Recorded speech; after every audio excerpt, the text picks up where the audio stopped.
This doesn't sound strange, Katharina. It just sounds different. Yeah, maybe. Yeah. Mm. So, Oyah Beverly, whenever you are ready. Today, earlier, you sent me a outline for a ritual, and it is so moving, and it made me cry because I think this is a very, very essential thing that you are about to create. And I don't know, is this the first time that you do this with people? We can't hear you. It's yeah, now we can. Um, excuse me, as a matter of fact, it is. It is something that I have longed to do for many years. It came to me to be made manifest, and things are in the due season, and so this felt to me to be the appropriate time to begin this. Um, we're here in America, we are experiencing turbulence and uncertainty. And it seems that love has gone underground. And so I wanted to, or felt, or was led, or even told and insisted that I do this. Um, this is my way of countering that energy that is put out there, because I know in America it's go big or go home. It's the most, whoever has the most, and all that has been impressed upon us as a measure of success. But I happen to have been given different information. I've been told that it's love. Love is gravity. Love is what holds us here. And so I think that when we do not acknowledge, excuse me, when we do not acknowledge the pain that we have experienced, or witnessed or heard of or am curious about, then we can't generate enough energy to be able to transform this experience. But I know that we can. I know it. I don't think it, yeah, I believe it, but I know it. And And so how would you call your ritual, and how would you like us to participate? So I'm going to, excuse me, that's that throat chakra. This is really important. Um, this is a form of truth and reconciliation, and it's entitled because of the season that we're in and what this day represents for many. Um, I was thinking about these three powerful days that are experienced as the Friday is the day of the crucifixion, and then the Saturday is the day of being entombed, and then Sunday is the day of resurrection, which is a triple aspect again, which we find that in most of our myths and our rituals that number three is important. Um, I was wondering, as a woman, it came to me, I belong to a council of women, the She Ministry Council, and we were in Mount Shasta last year at this time and in circle. And it came to me to ask the question, who made the Last Supper? Who made that dinner? And so that is the title. Jean, you reverberating. Mm, thank you. And no.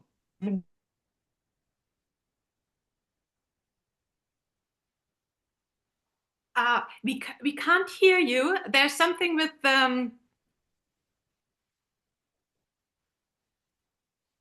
we can't hear you. Or can you hear? We can't hear you. We can't hear you. There's something with the sound. Have I gone away? There you go. You're back. Okay. All right. Who made the Last Supper? And I'm calling this a spiritual cultural healing session that we are undergoing.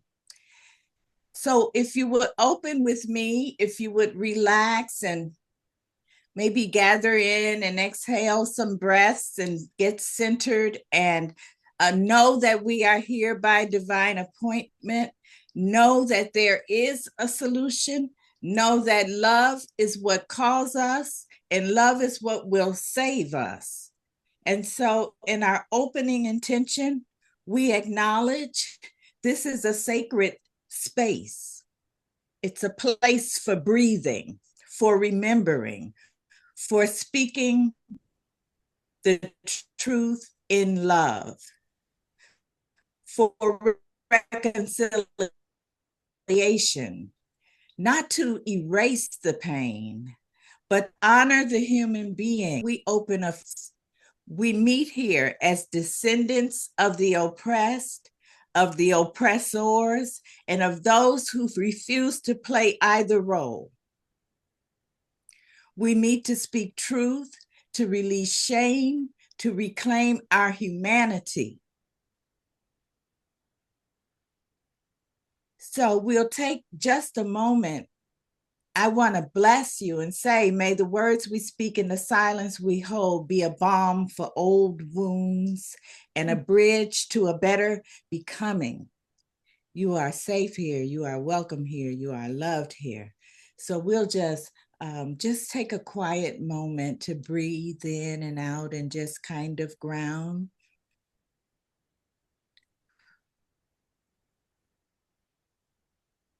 We can relax with one another. We can feel safe and seen.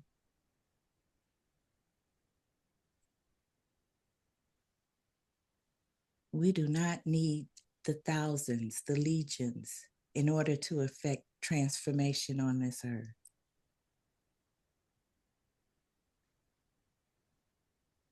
We just need to come together in ceremony, in ritual, in love, in truth and trust, in hope and desire for more, for better, for something transformed.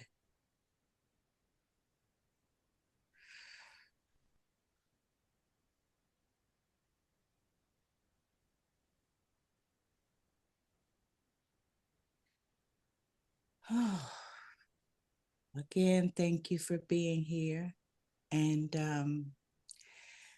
so the idea for truth and reconciliation, many of you know that the Archbishop Desmond Tutu created that process for healing in South Africa of people who had been victimized under apartheid. But truth and reconciliation is a holy tool, it's a sacred tool, it's a powerful tool, it's a necessary tool for us to be able to transform, because that's what we're going to do. We are not trying to stamp out, we're not trying to eradicate, we're here to transform. That's what we do. And so I'll tell you something that that happened to me. And this happened when I was a very young girl.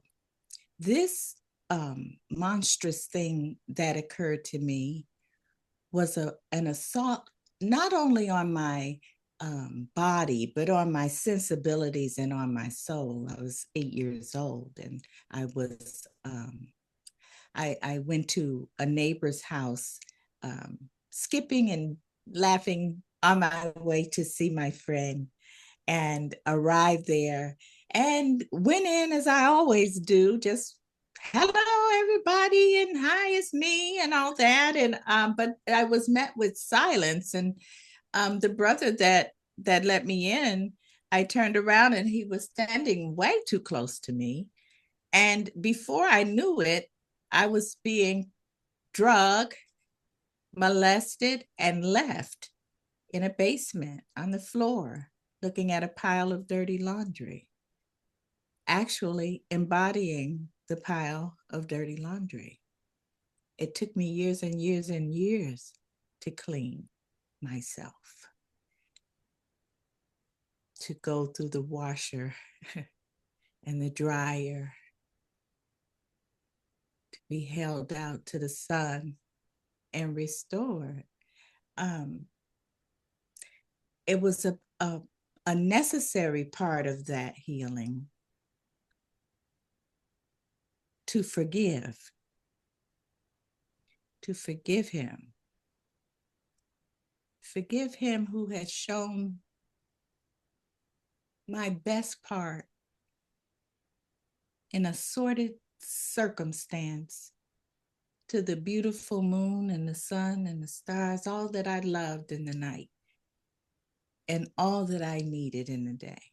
I felt shame before that. So I had to forgive if ever I was going to restore my soul to its rightful position, which is from the top of my head to the bottom of my feet. I had to forgive. And so I will not pretend it was easy. I had to work with it and work with it and work with it. But I saw a quote underneath a picture of a beautiful, beautiful, beautiful, just chocolate skinned, big, bright eyes, little afro, little boy. And the quote said, "The eye with which I see God is the eye with which God sees me." And so I had to look at that person until I could see God. And when I was able to do that, I was transformed.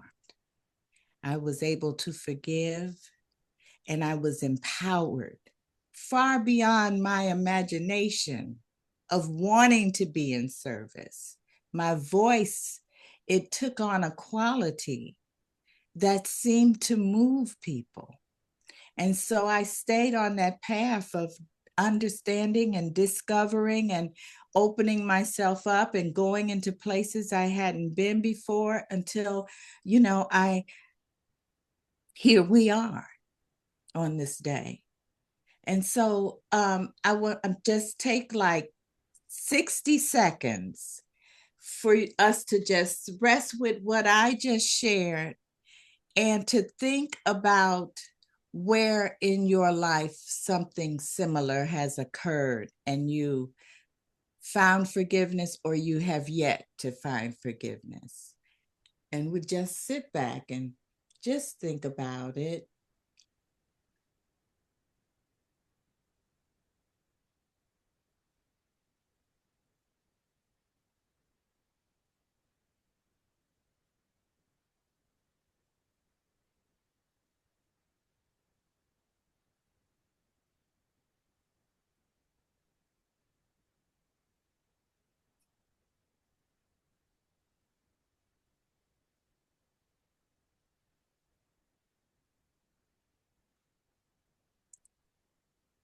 And so the first thing I want to say is I'm so sorry that happened.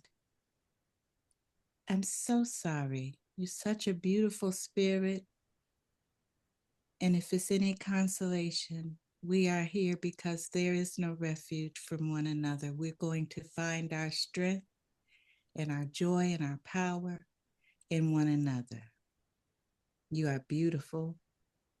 Believe me, you are beautiful. I know Sarah McLaughlin had a song, Adia, and she sang, I'm not a singer, I'm just going to sing this little part, I hope it don't hurt your ears, but she just said, 'cause we are born innocent.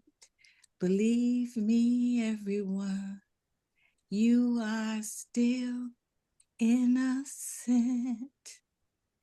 It's easy, we all falter, but does it matter? And I say, no, it doesn't matter, because you have that power of forgiveness. You can let go and become free. And so that's what we're hearing today. I was wondering if anyone would like in the chat to say something that they would like transformed in this energy. If there's a thing you want to say, that there's something or someone or some place that caused you sadness or hurt, here's a good space where love is the key ingredient to share that, to bring it to light and be received with acceptance and appreciation for your courage for sharing.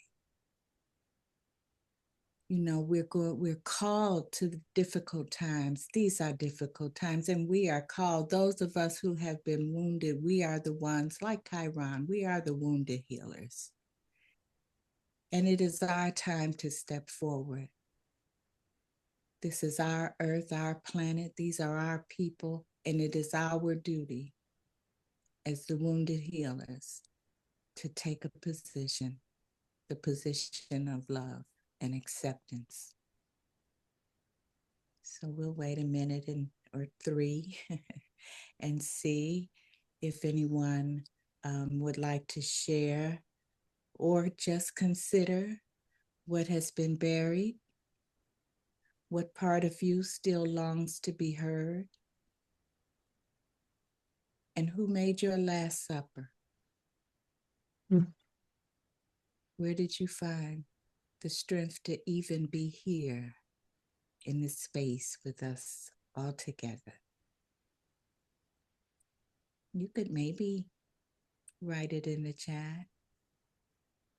It is 1:19. So Katharina, maybe at, let's say 3 minutes.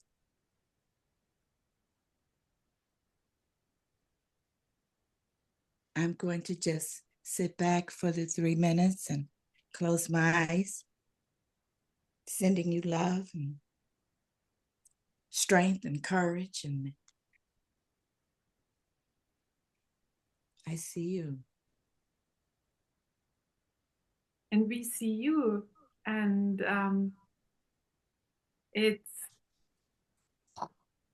difficult for an introvert to say something, but it was thank you for sharing this, and thank you. Your voice is so beautiful. Then when you connect with your truth, it's thank you very, very much. And I want to say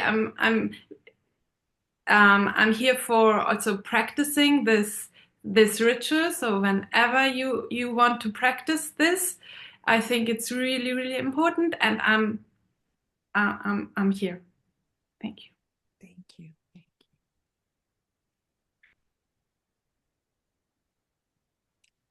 I think that would be beautiful if anyone wanted to come on and say something the way that you just did, if that anyone felt led to say anything in this space. That would be beautiful. Or Hi, not. Oyah. My name is Jessica. I don't know if you guys can hear me well. Thumbs up, thumbs down. Good. I think I put something in the chat, but I'm not sure. I can hear you. Can you see in the chat if I was able to put it in Oh, the let chat? me see. I read the chat, Jessica. Yes. Yeah. If you could speak on that, Oyah, even if it doesn't have further details, I'd appreciate it. So Heidi, would you be the person that reads the messages from the chat? Would that be okay Certainly. with Yep, you, Jessica? certainly. Okay. If that's okay with the group. Yep, I would love to do that service. Okay. Yes. Is that okay, Okay. everyone? So Jessica writes, I have forgiven other members who are in my family circle, but my heart is too closed to forgive the two women who are closest to me and who I almost blame. I should clarify, they, probably aren't blameworthy. Circumstances are difficult for anyone. And my sister and I were kids. I guess I just blame my mom for putting the situation out there in the universe. And I almost don't want to like talk to them, even though I think that I forgive them. I just don't want to talk to them. I don't know. Can I say, you don't have to know how, and you don't have to, it's not a have to, but maybe consider being willing to be willing to someday, maybe, and let that be enough. You know what I mean? So we don't have to carry the whole, what was that, Sisyphus that had carried, rolled the stone up the hill and rolled back down. We don't have to. We don't have to. We can just be willing to be willing. Thank you. Okay. I think my cat realized I needed some love. Yeah. Thank you so much for sharing. Thank you. Thank you, Jessica, and thank you for being here. And you are such a beautiful person. Thank you so much for contributing. Thank you, Katerina. Thank you, Jessica. Okay. Do you feel complete, Jessica? I can move on? Mm-hmm. Okay. Annie says, I am forgiving my body for what it feels like having betrayed me, forgiving my family, my ancestors, all the way back, forgiving the world for being what it is. Oh, we. Could you repeat that last? Sure. Yeah. Forgiving my family, my ancestors, all the way back, forgiving the world for being what it is. Oh, my goodness. We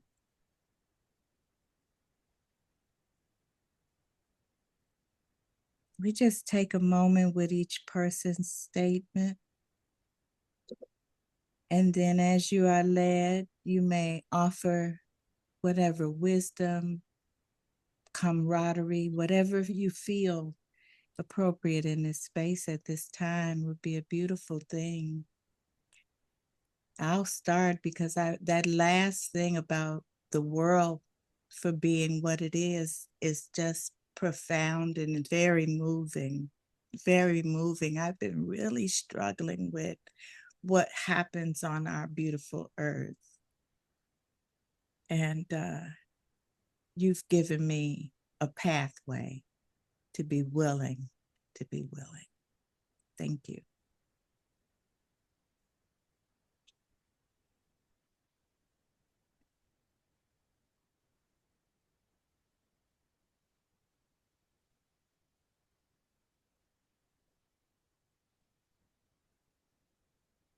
I know we hear this all the time that forgiveness is the gift we give ourselves. And sometimes that does not ring true in our minds, but I do believe that in my spirit. And, as Jessica was saying, even as she was saying those words and the way her cat came to her, it was just really something, even the way it's sitting there now. And and so those are things that just continue to make us believe in the spirit and the energy, and that spirit and energy has its own power to heal. So I do think the concept of forgiveness is the gift we give ourselves is something that's very empowering, and I don't think we can afford to sidestep that or take it lightly, because we are empowered. And you know even as we talk about this as a resurrection Sunday, um, the service that I watched today talked about just the whole bounce back power that we have, and that it is something that we have and really cannot be taken away. So I think we have to know that and uh, reach into it, because it's there for us. Absolutely. Absolutely. Beautiful. I'm moved to share that that hearing that description by Annie and then Paula's invitation into that forgiveness, for me, it's a dance. And I have, without realizing it, the dance I've been blessed because the dance has come through me from acknowledging my pain and not being willing anymore to run from that, to trust the light, that it's there, that there's enough. It's there to share my image of myself in my depravity. Thank you, Oyah, for the laundry metaphor. I have been seeking to clean, seeking to learn how, seeking where, something even simple as who has that washer that I need, who has that, and the self-forgiveness that Paula referenced is the actual real beginning point, but it's so confusing, and I'm not in charge of when it happens. But once it's started, my job is to stay open. So it's so beautiful. I left my day open.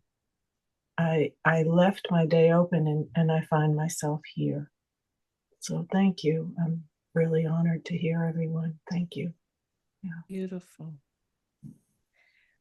Thank you, everybody, for being here, and I appreciate everybody who. It's so lovely. We've never been so many, and I would love to send you another link, and everybody who wants to participate in the next round. Now in 10 minutes, I send everybody and you just process, and everybody who wants to participate, I'm here. And whether you participate in 10 minutes or not, I hope we will all keep in touch and continue. And I'm here in 10 minutes. You want to say goodbye to this session and be here in 10 minutes, Oyah Beverly?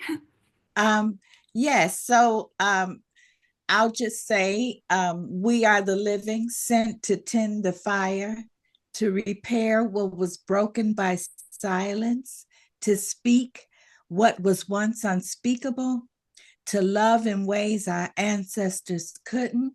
We truly are the ones we've been waiting for, and I can't tell you how moving it is to be in this circle with you. So much. Oyah Beverly, will you be here in 10 minutes with us? Yes. Good. So do I need to do anything? What do I do? Relax for 5 minutes and then check your email account, everybody. Okay. All right. Good. Very good. Good. Thank And you. I did take a screenshot of our chat, so there's one more I can read from Kat. Oh, beautiful. From And Kat. if we could have one another's email addresses somehow, that would be beautiful. Absolutely. Okay, next round. See you in 10 minutes. Bye-bye.